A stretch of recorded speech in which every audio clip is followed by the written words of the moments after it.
The fluorescent lights of quick-spin laundromat hummed above me, casting everything in a sickly yellow glow that made my exhaustion feel even heavier. 1:47 a.m. The clock on the wall mocked me with every slow tick. I folded my third load of laundry with mechanical precision, my fingers moving automatically while my mind drifted somewhere between consciousness and sleep. This was my life now, working until midnight at the hospital billing department, then dragging myself here because the rates dropped after 1 a.m.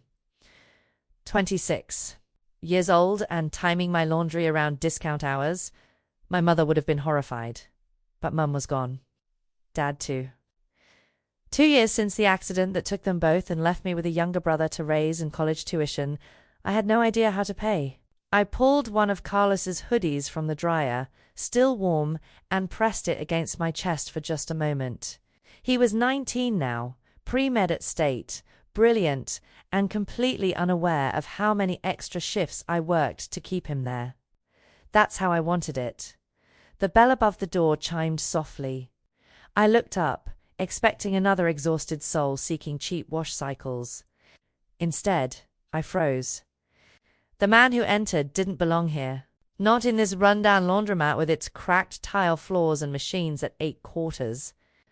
He wore a black wool coat that probably cost more than my monthly rent, tailored perfectly to broad shoulders. His dark hair was styled with casual precision, and even from across the room, I could see the sharp angles of his face, the kind of bone structure that belonged on magazine covers. Not in a 24-hour laundromat in the industrial district. His eyes swept the space with calculating intensity before landing on me.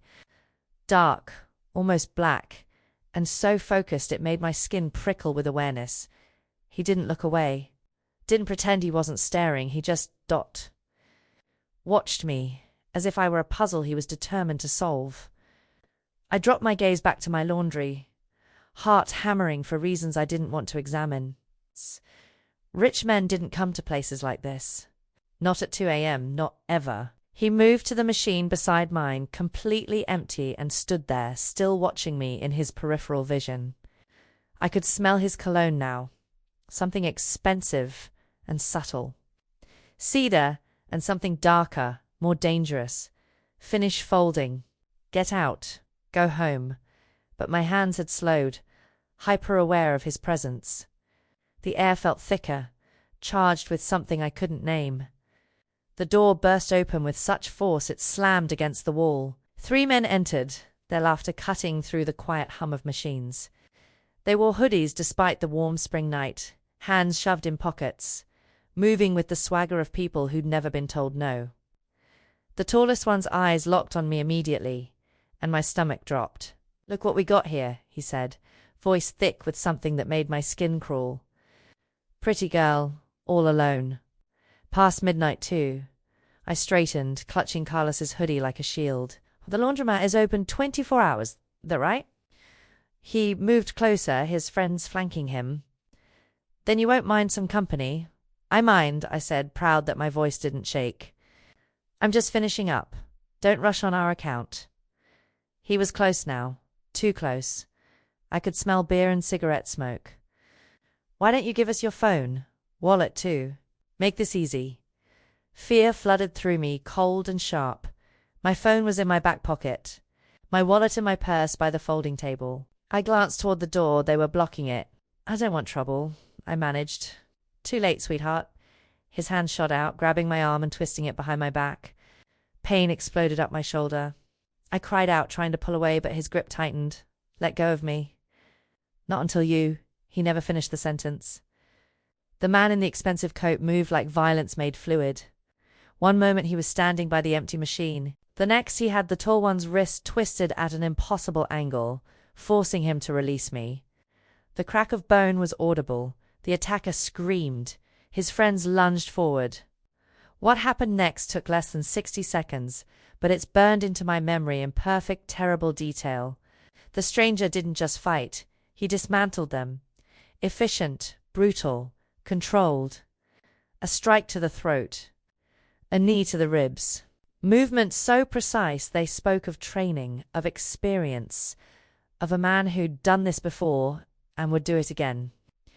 When all three were on the ground, groaning, bleeding, broken, he turned to me. His breathing was steady, not even winded. But his eyes were molten with rage, so intense it should have terrified me. Instead, I felt safe for the first time since they'd walked in. He crossed to me in 3 long strides, his hands gentle as they cupped my face, tilting it so he could examine me in the harsh fluorescent light. His thumb brushed my cheekbone with surprising tenderness. "Did they hurt you?" His voice was low, rough, with the barest hint of an accent. "Italian, maybe?" "My arm," I whispered. He twisted it, but I'm okay. His jaw tightened. He took my wrist carefully, pushing up my sleeve to reveal red marks already darkening to bruises. Something dangerous flickered across his face. "No one touches what's mine," he said quietly. I blinked. I don't even know each other. His eyes met mine, dark and absolutely certain. "That's irrelevant." Sirens wailed in the distance, growing closer. Someone must have called the police. "Come," he said, not a request. His hand found the small of my back, warm through my thin shirt. "My car is outside. I can't just leave. You can." "You will." He guided me toward the door, stepping over the groaning men without a glance. "Unless you want to spend the rest of the night giving statements to the police." He had a point. And something about the certainty in his voice. The protective way he kept his body between me and the attackers made me follow him into the night. A black Mercedes idled at the curb, a driver already behind the wheel. The stranger opened the back door for me, waiting. I should have refused. Should have demanded answers starting with his name. Should have recognized the danger in a man who could dismantle 3 attackers without breaking a sweat. But my arm throbbed. Adrenaline made my hands shake. And when I looked into his dark eyes, I saw something that called to something deep inside me. I got in the car. He slid in beside me, close enough that I could feel his warmth. As we pulled away, police cars screamed past us toward the laundromat. "Who are you?" I finally asked. He turned to me and that small, dangerous smile curved his lips. "Dante Moretti. And you, Piccola, are coming home with me." "Westside Apartments," I told the driver. When Dante asked where I lived, "Near Mercy Hospital." "You work at the hospital." Dante's voice was casual, but I felt the weight of his attention. "Medical billing. Day shift." The Mercedes glided through empty streets, the city asleep around us. I should have felt awkward sitting beside this stranger who'd just broken 3 men without breaking a sweat. Instead, exhaustion and something else, something dangerous, made me lean back into the leather seat. When we arrived at my building, Dante didn't wait for permission. His hand found the small of my back as Marco opened the door, guiding me toward the entrance with quiet authority. "I can walk myself up," I protested weakly. "Oh, you can." "But you won't." His tone allowed no argument. Non-negotiable. We climbed 3 flights in silence. At my door, I fumbled with my keys, hyper-aware of him standing close behind me, his presence filling the narrow hallway. "This lock is inadequate," he observed. "I'll have someone install something better." "You will not," I said, finding some spine. "I'm perfectly safe here." His eyes held mine, dark and intense. "You were doing laundry at 2 a.m. because you can't afford daytime rates. Your building has no security. This lock could be picked by a child." He stepped closer. "You are not safe, Maya, but you will be." Hearing my name on his lips sent electricity through me. "I never told you my name." "Your hospital badge," he said smoothly, nodding toward my purse. It was visible. Before I could question him further, he cupped my cheek with surprising gentleness. "I need your phone number. It's for safety reasons." "Safety reasons," I repeated skeptically. "What if those men have friends? What if something happens?" His thumb brushed my cheekbone. "I need to reach you, Piccola. Please." That please undid me. I recited my number. He entered it immediately and called me, my phone buzzing in my purse. "Now you have mine," he said. "Use it. Any time. Any reason." He pressed a kiss to my forehead, lingering, possessive, tender, then disappeared down the stairs with Marco, materializing from the shadows to follow. I collapsed onto my couch, mind spinning. Dante Moretti. The name felt significant, dangerous. I should have been frightened. Instead, I fell asleep with my fingers pressed where he'd kissed me. 4 hours later, I dragged myself to the hospital on caffeine and 3 hours of sleep. My supervisor, Linda, noticed the bruises on my wrist immediately, demanding the story. I gave her an edited version, leaving out most details about Dante. At 10:30, a delivery arrived. 24 black roses arranged with dark purple calla lilies. Dramatic, expensive, impossible to ignore. My coworker Sophia grabbed the card before I could stop her. "Your arm, how is it?" "D," she read aloud, eyes widening. "Who is D?" "And black roses." My phone buzzed. "Unknown number." "Answer it," Sophia hissed. "It's him." I stepped into the hallway. "Hello? Did you receive them?" Dante's voice, smooth and satisfied. "How did you know where I work exactly? Do you like them?" Before I could answer, Linda appeared. "Maya, I need to see you in my office." "Now." "I have to go," I told Dante. "Call me later," he said. Not a request. Linda closed her office door, her expression strange. I received an unusual call from the university. "About your brother Carlos." My heart stopped. "Is he okay?" "He's fine. But someone paid his tuition. All of it. 4 years, room and board, everything." She paused. "Over $200,000. An anonymous benefactor. The payment cleared this morning." The world tilted. Dante. I stumbled out in a daze. There was only one person who could have done this. One person who'd learned everything about me in a single night. I grabbed my phone and dialed. He answered on the first ring. "You can't buy me," I said, voice shaking. "I don't care how much money you have. I'm not for sale." His laugh was low, dark, amused. "I'm not buying you, Maya. I'm removing obstacles that keep you from living." A pause. "We need to talk. Properly." "Have dinner with me tonight." "I can't." "You can." "You will." That certainty again. "I'll pick you up at 7. Wear something comfortable." "Dante, you can't just 7 o'clock Piccola. Don't make me wait." He hung up. I stared at my phone, Sophia gripping my arm. "What happened?" "He paid Carlos's tuition," I whispered. "All of it. Over $200,000. Her jaw dropped. "The Black Rose guy? Maya, who is he?"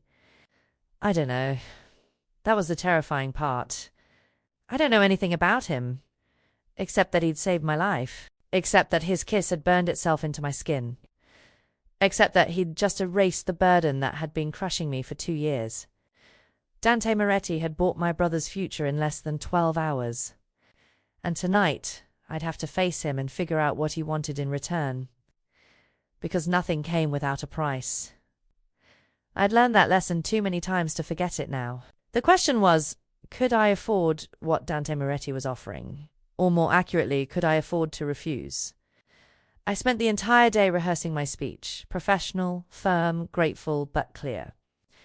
"Thank you for your generosity, but I can't accept charity from a stranger. Please reverse the payment." By the time my shift ended at 6, I'd practiced it 17 times. None of it mattered. Dante was leaning against my car in the hospital parking lot. Devastating in charcoal slacks and a black button-down, the sleeves rolled to reveal forearms that had no business being that distracting. The setting sun caught in his dark hair, and even from 30 feet away, I could feel the weight of his gaze tracking my approach. "How long have you been waiting?"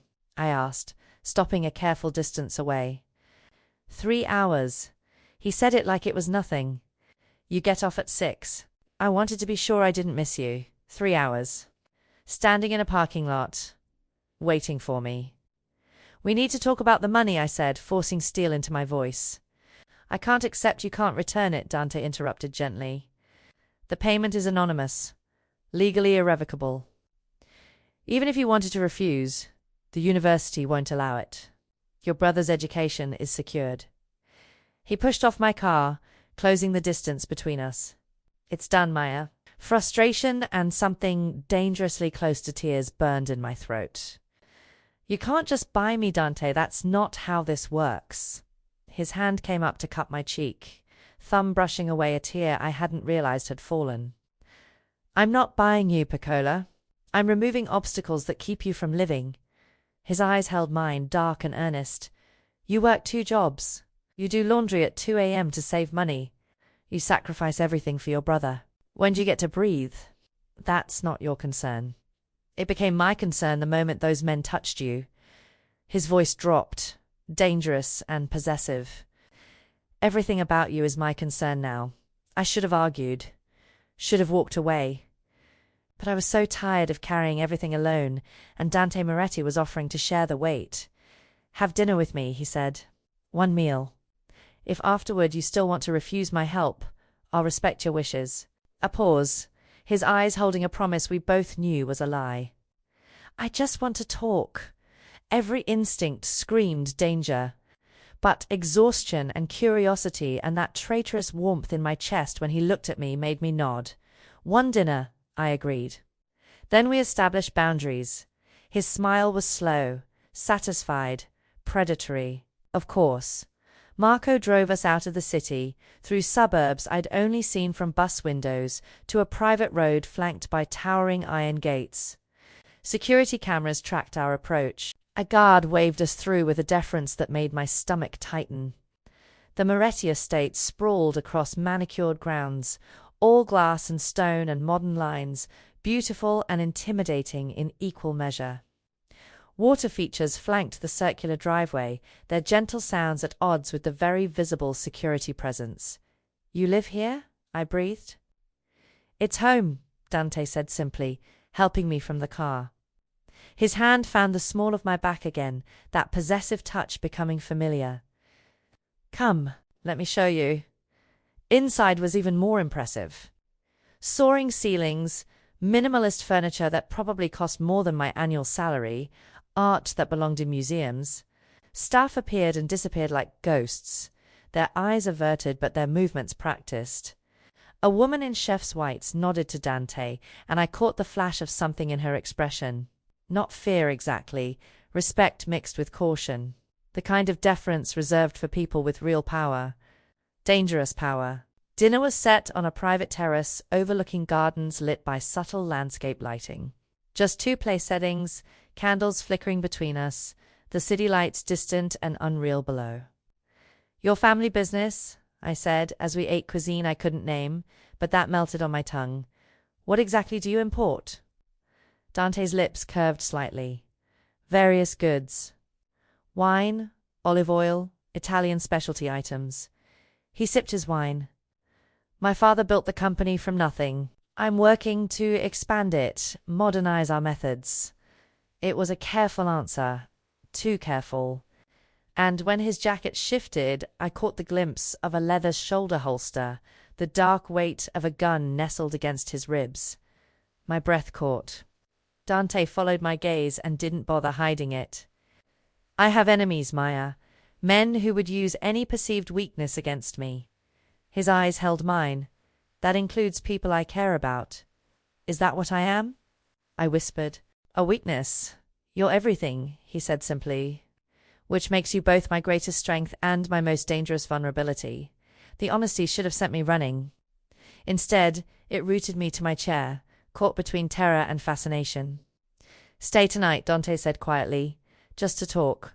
Nothing more. Let me show you that I'm not a threat to you, Maya. Let me prove you can trust me. Every rational thought screamed no. But when I looked into his eyes, I saw something beyond the danger. Loneliness. Hope. A desperate need to be understood. Just to talk, I repeated. You have my word. I took a breath that felt like stepping off a cliff.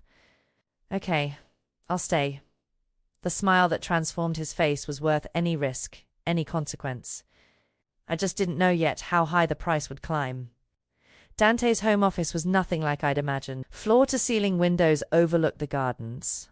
Bookshelves lined with volumes in Italian and English, and a desk that looked like it had witnessed generations of Moretti business. My father sat there, Dante said, pouring amber liquid into 2 glasses, his father before him. Building an empire on unconventional methods. I accepted the whiskey, my fingers trembling slightly. Unconventional. My father came to this country with nothing. Empty pockets and burning ambition. Dante settled into the leather sofa, close enough that I could feel his warmth. He built our fortune through arrangements with dock workers, customs officials, certain businessmen who needed protection. Protection from what? I asked, though I already knew. From each other. From themselves. From the chaos that comes when there are no rules. His eyes held mine. My father established order. For a price. The Mafia. He was describing the Mafia without saying the word. And you? My voice barely above a whisper. Do you still operate that way? I'm working to legitimize everything. Real estate, legitimate imports, investments. He took a slow sip. But there are still obligations. Men who expect certain arrangements to be honored. Territory that must be respected. His jaw tightened. And enemies who remember my father's methods and assume I share them. Do you? I needed to know. Share his methods? Dante's eyes were dark, honest, unflinching. When necessary to protect what's mine, to maintain order, he set down his glass. I'm not a good man, Maya, but I could be good for you. I should have run. Should have called Marco to drive me home immediately. Instead, I found myself asking, what happened to your mother? Pain flickered across his face. Murdered. I was 19. A rival organization sent a message by taking her from a grocery store parking lot. His voice dropped. They wanted to prove my father wasn't untouchable, that his family was vulnerable. I'm sorry, I whispered. It's why I am the way I am. Why I protect what matters so fiercely. His hand found mine. Why I can't stand the thought of you working 2 jobs, exhausting yourself, putting yourself at risk. I'm fine. You're not fine. You work billing until 6, then the warehouse until 2 a.m. 3 nights a week. You sleep 4 hours and do it again. His grip tightened. Quit the warehouse job, Maya. Let me cover the difference. I pulled my hand away. No, I need my independence, Dante. I need to support myself. Why? Pride? Frustration edged his voice. Stubborn determination to prove you don't need help. Because if I let you pay for everything, what am I? I stood, pacing. Your kept woman? Your charity case? I'm not a possession you can just acquire. Dante rose, his presence filling the space. You're not a possession, you're a partner. But partners let each other help. Help is offering support. What you're doing is taking over my entire life. I'm trying to give you breathing room, I didn't ask for it. The argument crackled between us, 2 stubborn people colliding. Dante moved closer, his eyes burning with something beyond frustration. Hunger, need, possession. You infuriate me, he said, voice low and rough. The feeling is mutual. His hand cupped the back of my neck, pulling me to him. You're the most stubborn woman I've ever met. And you're the most controlling man. He kissed me. Not gently, not asking permission. Pure possession and desperation wrapped into one searing connection. His mouth claimed mine like he was drowning and I was air, like he'd been waiting his entire life for this moment. I should have pushed him away. Should have maintained my boundaries. Instead, I fisted my hands in his shirt and kissed him back with equal ferocity. All my rational objections dissolved in the heat between us, the way his body pressed against mine, the low sound he made when my fingers tangled in his hair. When we finally broke apart, both breathing hard, Dante rested his forehead against mine. If you stay with me, he said, his voice raw, there will be danger. Men will see you as a way to hurt me. They'll target you to get to me. His hands framed my face. Can you live with that, Maya? Can you accept what being mine means? The question hung between us, loaded with implications. This wasn't just about a relationship. This was about entering his world completely. The danger, the violence, the constant threat lurking beneath the surface of his beautiful life. I should have said no, should have walked away while I still could. Instead, I pulled him back down to me, answering with my body what my mind couldn't yet articulate. The kiss deepened, became something more than argument or attraction, a claiming on both sides. A choice made in fire and need. When dawn broke through the windows hours later, I was still in his arms, his heartbeat steady beneath my cheek. Neither of us had slept. We'd talked, kissed, explored the dangerous territory between us with hands and mouths and whispered confessions. I should go to work, I murmured, though I made no move to leave. Call in sick, Dante said against my hair. Stay with me today, I can't just… My phone buzzed. A text from Sophia. 2 men came to the hospital asking about you. Wouldn't give names. Security escorted them out. Call me. I went cold. Dante read the message over my shoulder, and I felt his entire body turn to steel. Get dressed, he said, his voice terrifyingly calm. Marco will take you to the hospital. You're not going anywhere alone anymore. Dante, non-negotiable, Maya. Someone is asking questions about you. That means you're already in danger. The beautiful fantasy of the night before shattered against reality. Being is meant being a target, and it was already too late to take it back. Marco drove me to the hospital in tense silence, another guard following in a second vehicle. When we pulled up to the entrance, I saw what Dante had meant about danger. 3 men in dark suits positioned themselves around the parking lot, watchful, professional, armed probably. They'll maintain distance, Marco said quietly. You won't notice them unless there's a problem. This is insane, I whispered. This is necessary, Miss Torres. His eyes met mine in the rearview mirror. Mr. Moretti takes threats very seriously. Sophia grabbed me the moment I entered the billing department, pulling me into the break room. Where have you been? I've been calling all morning. I'm sorry, 2 men came here yesterday. After you left. Her voice dropped. They weren't hospital administration, Maya. They were asking questions. Where you live, if you have family, who you're seeing. Her eyes were wide with fear. I told security, and they escorted them out. But not before one of them said to tell you that interest in Moretti's new toy has been noted. My blood turned to ice. They said that exactly, word for word. Who is Moretti? What have you gotten into? I sank into a chair, my hands shaking. Less than 48 hours since the laundromat, and already someone was using me to send Dante a message. My phone buzzed. Dante, are you safe? His voice was tight, controlled. I'm at work. Marco brought me. Sophia just told me what the men said. A long pause. I heard him speaking rapid Italian to someone, his tone cold and sharp. Then to me, I'm handling it. Don't leave the hospital for any reason. Marco will bring you lunch. I'll see you tonight. Dante, what are you going to do? Whatever's necessary. The line went dead. The day dragged endlessly.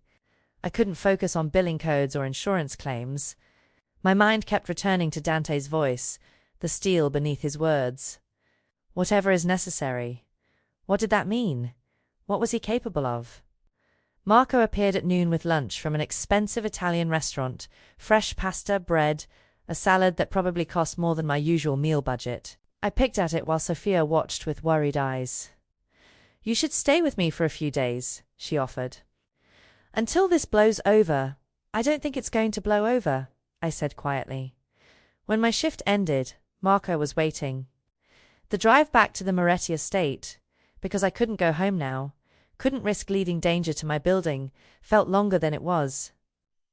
Dante wasn't there when I arrived. His staff welcomed me with careful courtesy, showing me to a guest room that was larger than my entire apartment. Someone had already brought clothes in my size, toiletries, everything I might need. He'd planned this. Known I'd have to stay even before the men showed up at the hospital. I showered and changed into soft loungewear, then wandered the empty house. It was nearly midnight when I heard the front door, voices in Italian, Dante's low and commanding. I found him in the kitchen, pouring whiskey with hands that weren't quite steady. He'd discarded his jacket, his white shirt untucked, and when he turned to me, something in his eyes made me stop. Darkness, exhaustion, and beneath it all, violence barely contained. Are you hurt? I asked. No.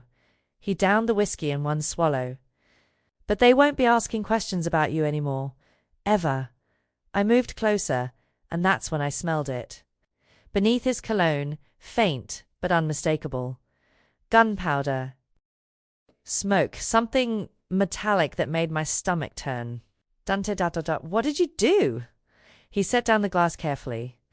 I sent a message that you're under my protection, that anyone who even thinks about using you to get to me will face consequences they can't imagine. His eyes met mine, unflinching. I'm not sorry, Maya. I'd do it again. I'd do worse. I should have been horrified, should have demanded details, called the police, run from this man who solved problems with violence. Instead, I closed the distance between us and wrapped my arms around him. He went rigid with surprise, then his arms came around me, crushing me against his chest. I felt him shudder, felt the tension drain from his body as he buried his face in my hair. I won't let anyone take you from me, he whispered, voice raw. I can't, Maya. I can't. It wasn't romantic. It was obsession and fear and desperate need. And somehow, impossibly, I understood it, because standing there in his arms, breathing in the scent of danger and cologne and him, I realized the terrifying truth. I didn't want to leave. Not the safety of his home. Not the protection of his guards. Not the fierce, possessive way he held me like I was the only thing keeping him human. I'm not going anywhere, I whispered back. His grip tightened. Promise me. I promise. The lie tasted bitter, because I knew even then that promises made in the dark to dangerous men always came with a price. I just hadn't realized I'd already started paying it. 2 weeks. I'd been living at the Moretti estate for 2 weeks, and the beautiful prison was starting to suffocate me.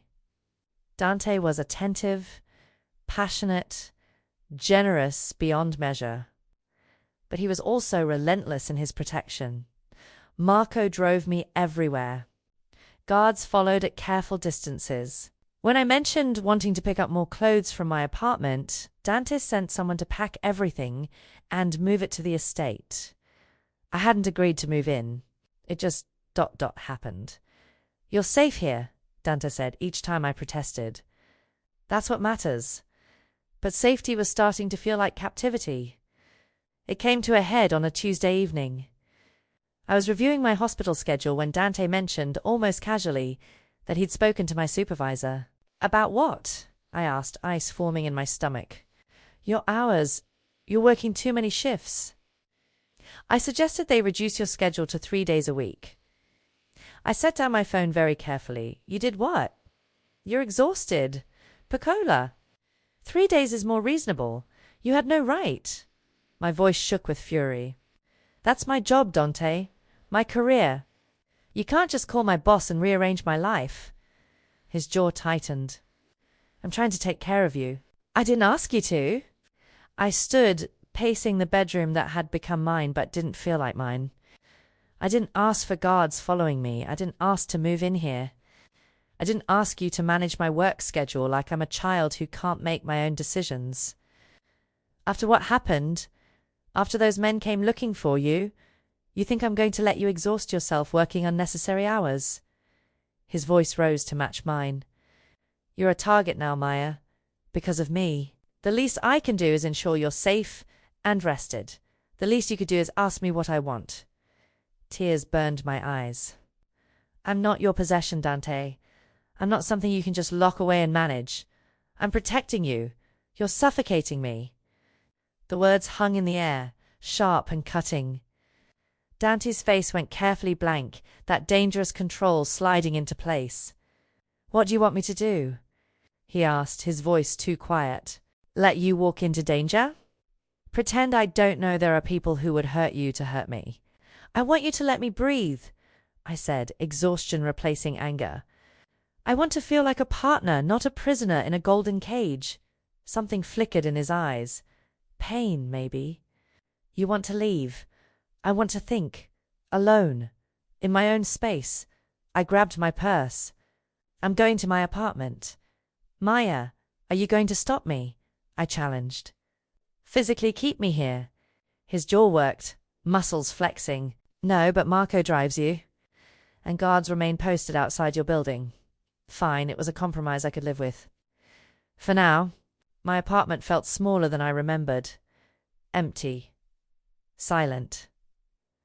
I'd grown accustomed to the sounds of the estate staff moving through halls, water features in the garden, Dante's steady breathing beside me at night. I made tea and sat on my threadbare couch, trying to untangle the mess of my feelings. I loved him.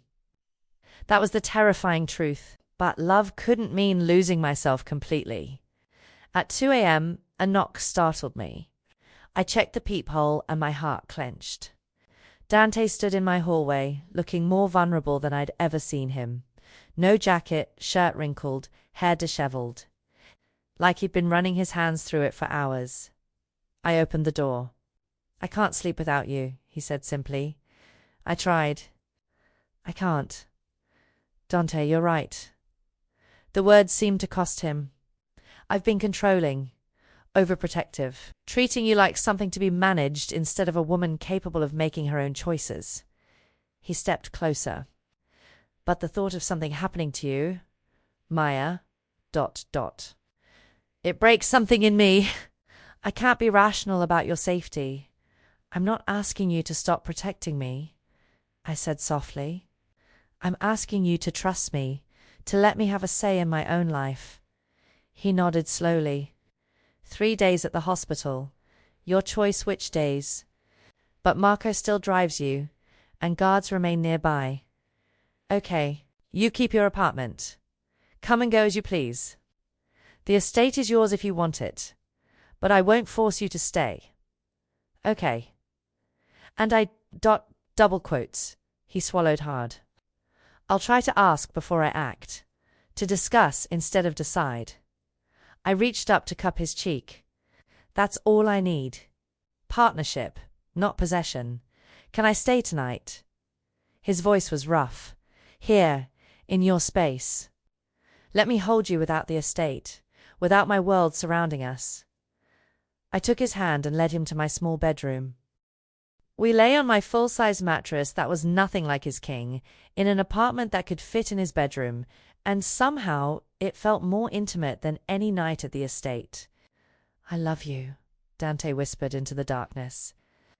"Even when I'm terrible at showing it the right way." "I love you too," I admitted. "Even when you're impossibly stubborn." His arms tightened around me. "We'll figure this out, together, I agreed. But even as I drifted to sleep, I knew our fragile compromise would be tested soon. In Dante's world, peace never lasted long. "My grandmother wants to meet you." Dante said it casually over breakfast, but I saw the tension in his shoulders. We'd been navigating our new boundaries for a week, me working 3 days at the hospital. Splitting nights between my apartment and the estate, both of us trying to find balance. "When?" I asked. "Sunday dinner. It's mandatory. For family." He set down his coffee. "She's expecting you. Is this a test?"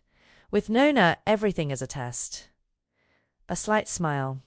"But she like you. You have a spine." "She respects that." Sunday arrived too quickly. The Moretti family home, separate from Dante's estate, was an older mansion in the historical district. Elegant, traditional, intimidating. Cars lined the circular driveway, expensive ones. I smoothed my dress, simple navy blue, the most formal thing I owned, and tried to calm my racing heart. Dante murmured, his hand at the small of my back. "You've faced worse than an 80-year-old woman." Somehow I doubt that. The dining room was already full. 15 people, maybe 20, all turning to stare as we entered. I recognized some faces from photos Dante had shown me. Uncles, aunts, cousins. All studying me with varying degrees of curiosity and calculation. At the head of the table sat Nona Moretti. She was tiny, barely 5 feet, but her presence filled the room. Sharp, dark eyes that missed nothing, silver hair pulled into an elegant knot, hands folded over a cane she probably didn't need, but used for effect. "So," she said in accented English, her voice strong, "this is the girl who has tamed my grandson." "Nona," Dante said respectfully, leading me forward. "This is Maya Torres." I met her gaze directly. "It's an honor to meet you, Mrs. Moretti." Her eyes narrowed. "Polite. But are you strong?"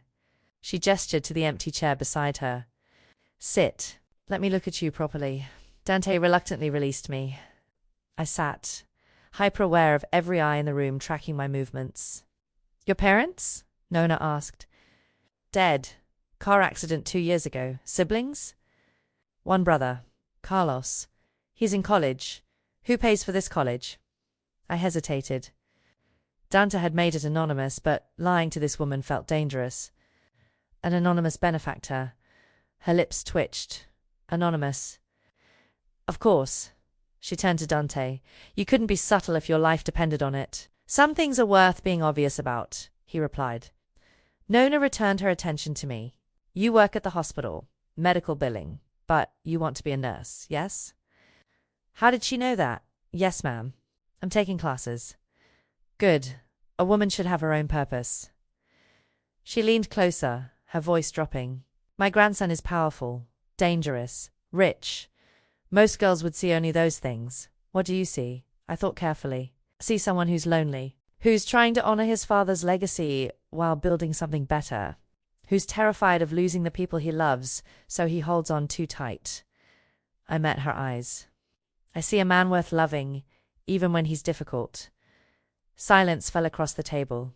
Then Nona smiled, a rare, genuine expression that transformed her weathered face. Finally, she declared, "A girl with a spine and a brain." She looked at Dante. "You may keep her." The tension broke. Conversation resumed, but I felt the weight of judgment lift slightly. Dinner progressed, courses of traditional Italian food, wine flowing freely, multiple conversations overlapping. Dante kept me close, his hand finding mine under the table whenever someone asked a pointed question. Then Luca, Dante's cousin, spoke up from across the table. "So Maya," he said, voice carrying over the others. "How long do you think this phase will last?" The table quieted. "Phase?" I asked carefully. "Dante's fascination with you." Luca smiled, but it didn't reach his eyes. "He's had girlfriends before. They never last once the novelty wears off." Dante's hand tightened on mine. "Luca, I'm just being realistic," Luca continued. "She's a nice girl, sure, but she's not from our world. She doesn't understand our ways. Eventually, enough." Dante's voice cut through the room like a blade. Stood, his presence suddenly overwhelming. "Maya is not a phase.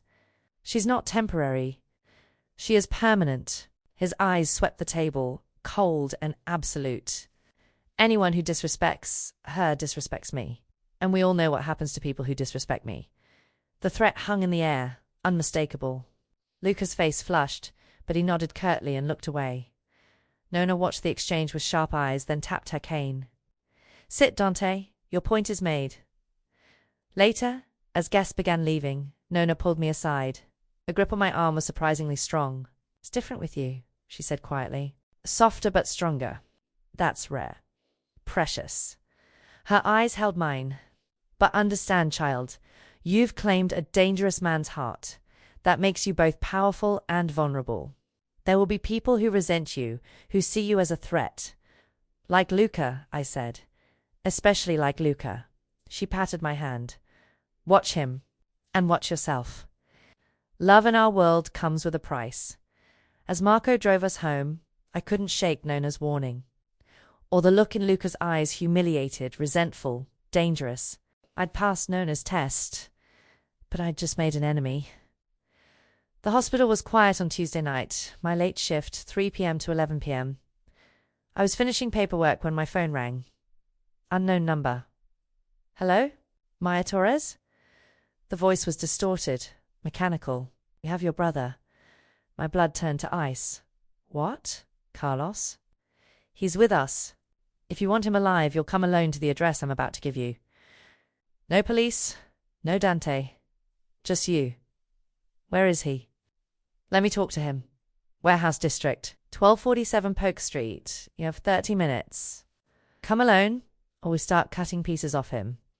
The line went dead. My hands shook as I tried calling Carlos. Straight to voicemail. Again. Panic clawed at my throat. This is a trap, a small voice whispered. Call Dante, call Marco. But what if it wasn't? What if they really had Carlos and calling for help got him killed? I grabbed my purse and ran. The warehouse district was abandoned at night. Streetlights broken, buildings hollow and dark. My Uber driver looked nervous, dropping me at the address, a massive brick structure with broken windows like empty eyes. You sure about this, lady? He asked. I'm sure. I wasn't. The warehouse door was unlocked. Inside, darkness and the smell of rust and decay. My phone's flashlight cut a weak beam through the shadows. Carlos? My voice echoed. Carlos, are you here? Lights blazed on, blinding me. When my vision cleared, I saw 3 figures. Not Carlos. Luca stood in the center, flanked by 2 men I didn't recognize. His smile was vicious. Surprise. Horror and understanding hit simultaneously. Where's my brother? Probably at his dorm, studying like the good boy he is. Luca moved closer. This wasn't about him, Maya. This was about proving a point. What point? I backed up, but one of Luca's men blocked the exit. That Dante has gone soft. That his obsession with you has made him weak, vulnerable. Luca's eyes glittered with malice. The old Dante would have seen this coming, would have eliminated the threat before it materialized. But now, he's too busy playing house with you to notice his own cousin plotting against him. This is insane. This is strategy. He grabbed my arm, pulling me closer. When Dante finds you missing, he'll panic, make mistakes, show everyone that he's compromised. And when I deliver you back after making him sweat for a few hours, I'll be the hero who found you, who proved his security is inadequate. He'll kill you for this. Luca's smile faltered slightly. He won't. I'm family. Nona would never forgive him. My hand instinctively went to the bracelet. Dante had given me 3 days ago delicate silver, with a small charm I'd thought was just decorative. He'd been insistent I wear it always. For me, Piccola, please. Now I understood why. My fingers found the tiny button hidden in the charm and pressed. Hard. Luca didn't notice. Don't worry, we won't hurt you. Much. Just enough to make it convincing. He nodded to his men. Tie her up. We'll wait until the warehouse doors exploded inward. Dante's men flooded in 6, 8, 10 of them, moving with military precision. And behind them, Dante himself, a vision of controlled violence in black tactical gear, a gun in his hand. His eyes found me first, scanned for injuries. Then they landed on Luca, and the temperature dropped 20 degrees. Marco, get her out, Dante said, his voice terrifyingly calm. Dante, wait. Luca's bravado crumbled. This was just to prove a point, to show you used her. Dante moved closer, each step deliberate. You threatened her, terrorized her, used her brother as bait. I'm family. Family doesn't betray family. The gun rose. Nona will understand. Dante. I tried to pull away from Marco. Don't. But Marco was already guiding me out, his grip gentle, but immovable. The last thing I saw was Luca on his knees, Dante standing over him, and the finality in Dante's eyes. A single gunshot echoed through the warehouse. Then, silence. Marco drove me to the estate. I sat in numb shock, shaking despite the warm night. Inside, I waited in the living room, staring at nothing. Dante arrived an hour later. He'd changed clothes, the tactical gear gone, replaced by dark jeans and a black shirt, but I could still see it in his eyes. What he'd done, what he was capable of. He knelt before me, taking my hands. Are you hurt? I shook my head, unable to speak. I'm sorry you had to see that, experience that. His jaw tightened. But I'm not sorry for what I did. Luca crossed a line. He threatened you. That is only one answer. You killed your own cousin, I whispered. I eliminated a threat to what I love most. His eyes held mine, unflinching. "I'd do it again, Maya. I'd do worse. Anyone who touches you, threatens you, even thinks about hurting you, there are no exceptions. Not even family. I should have been horrified. Should have run from this man who'd just committed murder without hesitation. But all I could think was, he'd killed for me. And the most terrifying part? I wasn't sure I wanted to leave. 3 days. 3 days since the warehouse. Since Luca's blood on concrete. Since I'd watched Dante become something cold and lethal and final. I couldn't sleep, couldn't eat. Every time I closed my eyes, I heard that gunshot echoing through empty space. Dante gave me space. He didn't push, didn't demand. But I felt his eyes on me constantly, watchful and worried, waiting for me to break. On the 4th morning, he found me packing a bag in the guest room I'd been using. Not his bedroom. I couldn't share his bed, couldn't let him touch me while my mind was screaming contradictions. "You're leaving." His voice was hollow, carefully empty. I didn't turn around. "I don't know if I can do this, Dante. Every time I close my eyes, I see..." My voice broke. "I see what you're capable of." Silence. Then the sound of a drawer opening. Footsteps. He appeared in my peripheral vision, holding a manila envelope. "Then you should have this," he said quietly. "I prepared it 2 months ago. After the first threat against you, I took the envelope with trembling hands. Inside, a new identity Mia Rossi, complete with birth certificate, social security card, driver's license, bank statement showing an account with $500,000 in my new name. A deed to a house in Oregon, prepaid legal services. Everything I'd need to disappear completely." "What is this?" I whispered. "Your freedom." Dante's eyes held mine, and I saw raw pain there. "If you want to go to Soro, then go. I will always love you. I will keep you safe from a distance. But I won't cage you, not even with love." Tears spilled down my cheeks. "You planned for me to leave. I planned for you to have a choice. Always." His hand came up as if to touch my face, then dropped. "I know what I am, Maya. I know what loving me costs. If that price is too high, I understand. I'll let you go." The fact that he'd prepared this, that he loved me enough to give me the means to escape him, broke something open in my chest. "I need time," I managed. "To think. To figure out if I can. Take all the time you need." He pressed a key into my palm. "Your apartment. It's still yours. Marco will drive you wherever you want to go. Or not, if you prefer to be alone." I grabbed my bag and the envelope and left. Marco drove me to my apartment in silence, respecting my obvious need for space. But my apartment felt wrong. Too empty, too quiet, too safe, in a way that felt suffocating after weeks of Dante's intensity. I drove my own car to Mercy Hospital, not to work, but to the small chapel on the 2nd floor where I'd spent hours after my parents died, trying to find meaning in the chaos. It was empty, peaceful. I sank into a pew and let myself feel everything I'd been holding back. I love him. That was the undeniable truth. I loved Dante Moretti.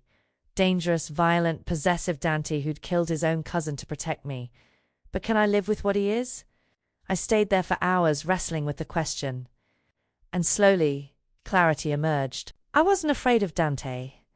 I was afraid of losing myself in him. Of becoming nothing more than Dante's woman.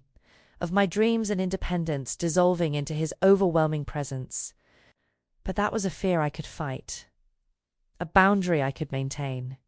With him beside me, not apart from me. The warehouse had been horrifying. But Luca had threatened me, had used me as a weapon against Dante. In Dante's world, that had only one answer. I couldn't change his world, but I could choose whether to stay in it. And I realized life without Dante would be safer, quieter, emptier. I didn't want empty. I wanted fire, passion, challenge. I wanted someone who looked at me like I was everything, who'd tear apart the world to keep me safe. I wanted Dante. It was dark when I returned to the estate. The gates opened automatically. I still had access, always would. The house was mostly dark, but light spilled from Dante's study. I found him there, sitting in shadow, a glass of whiskey untouched on his desk. He looked up when I entered, hope and fear warring in his eyes. "I'm not afraid of you," I said, the words I'd been practicing. "I'm afraid of losing myself in you, of disappearing into what you need me to be." He stood slowly. "I don't want you to disappear. I want you to be exactly who you are, stubborn, independent, strong. That's who I fell in love with. Your world is violent, dangerous. That won't change." "No," he agreed. "It won't. I'm working toward legitimacy, but there will always be threats. Always be people who see you as a way to hurt me, and you'll always respond with violence when they threaten me. Yes, no apology, just honesty." I took a breath, feeling the weight of the choice. Then I pulled the escape envelope from my bag and set it on his desk. "I don't need this," I said. "I'm choosing you, Dante. The violence, the danger, the complications. All of it. But I need you to promise me something. Anything. Promise you'll let me keep building my own life, my nursing degree, my independence. Promise I'm your partner, not your possession. I promise." He crossed to me, cupping my face with trembling hands. "You're my partner, Maya. My equal. The only person who makes me want to be better than I am."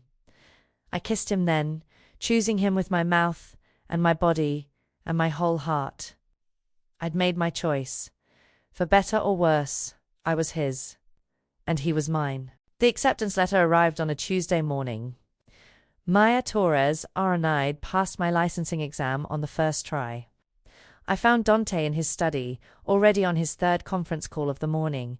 When he saw my face, he immediately ended the call. "You passed," he said, certainty rather than question. I nodded, tears blurring my vision.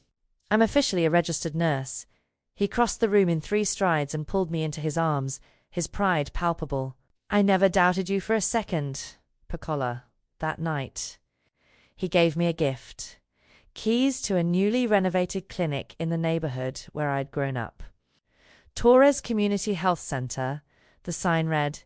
"It's yours," Dante said, watching my stunned expression. "To run, to staff, to build however you want. Your dream, your terms." I just provided the building. I kissed him, grateful and overwhelmed. The clinic became my passion. 3 days a week providing healthcare to families who couldn't afford traditional services. Dante kept his world separate, never asking me to compromise my ethics, never involving me in business I didn't want to know about. But everyone understood. Hurt Maya Torres, and you answered to Dante Moretti. Carlos graduated college with honors acceptance letters from multiple medical schools scattered across our kitchen table. He'd grown into a confident young man who knew nothing about the violence that had once threatened him, who saw Dante only as the mysterious benefactor who'd given him opportunities.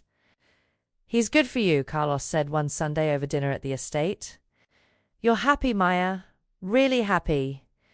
I haven't seen you like this since before Mum and Dad." He was right. Despite the complications, the occasional danger, the shadows that still lurked at the edges of Dante's legitimate business empire, I was happy. Nona Moretti had become an unexpected ally, calling me weekly to discuss everything from clinic management to Italian recipes. She'd fully accepted me into the family, and her blessing had silenced any remaining doubters. Lucas's death had been ruled.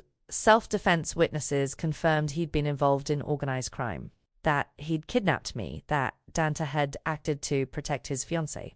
The legal system, whether through truth or influence, had cleared him completely. 1 year to the day after the laundromat, Dante blindfolded me and drove me somewhere in the city. When he removed the blindfold, I laughed. We stood in the parking lot of Quick Spin Laundromat, the fluorescent lights flickering through the windows exactly as they had that midnight. "Are you serious?" I asked. "Completely." He took my hand, leading me inside. The same machines hummed, the same harsh lighting cast everything in yellow-green. This is where it started. Where I saw you and knew, instantly, that you were mine. "I wasn't yours then," I reminded him, smiling. "You were. You just didn't know it yet." He pulled a small box from his pocket, not the first time he'd proposed, but somehow this felt more significant. Inside was a ring.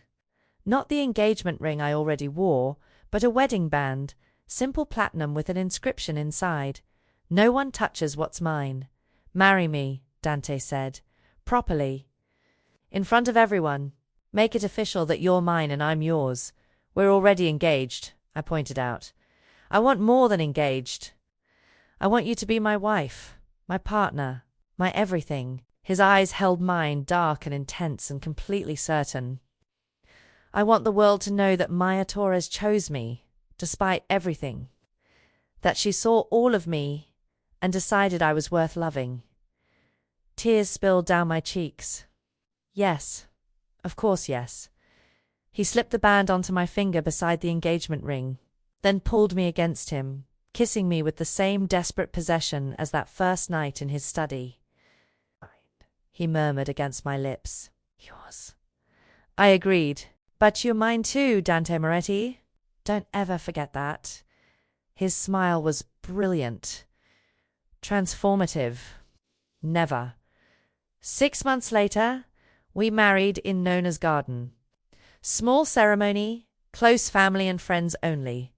Carlos walked me down the aisle. Sophia was my maid of honor.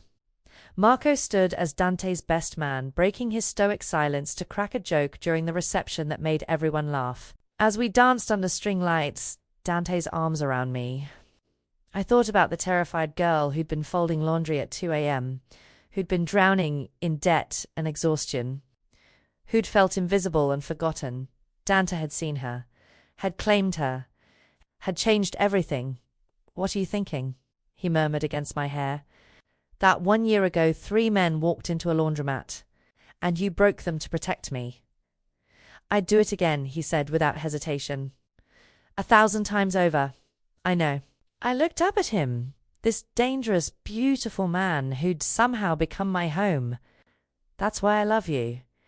His arms tightened around me, possessive and protective and perfect. "No one touches what's mine," he whispered, echoing those first words from a midnight that changed everything. But now I understood the truth beneath them. I wasn't possessed. I was cherished.